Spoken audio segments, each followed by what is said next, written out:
kemudian merebut jambu itu. Ada pemandangan tak biasa di pedestrian Sudirman pada Rabu malam, 22 Maret 2017. Sepanjang pedestrian Sudirman mulai dari depan Cinde ramai didatangi oleh ratusan pejalan kaki.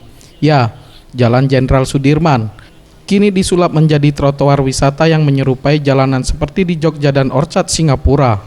Sepanjang pedestrian ini diisi dengan kegiatan kesenian dari anak muda maupun seniman kota Palembang, mulai dari pertunjukan biola, fingerstyle, pantomim, teater, tanjidor, cosplayer, dan lainnya.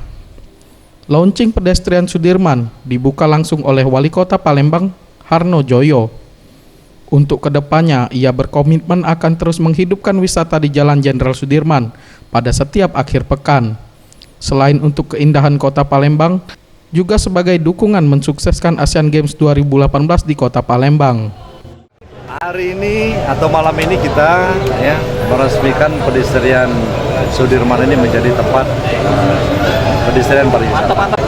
Saya kira momentum bagi kita pada saat ini bahwa Palembang akan menjadi tuan rumah Asian Games.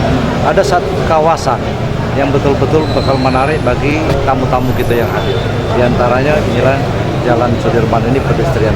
Ini nanti berbagai macam kebudayaan Palembang, silakan mengekspresikan di pedestrian Sudirman. Sementara itu, salah satu warga Palembang, Herni, mengakui sangat senang dan mendukung dengan adanya kegiatan seperti ini.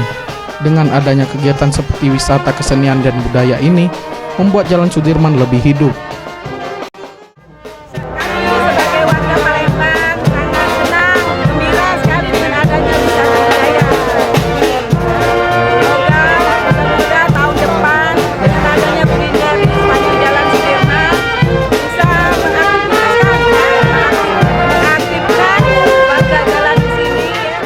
Trotoar Jalan Sudirman kini telah disulap menjadi cantik dengan keramik kemilau dilengkapi dengan bangku taman dan lampu taman.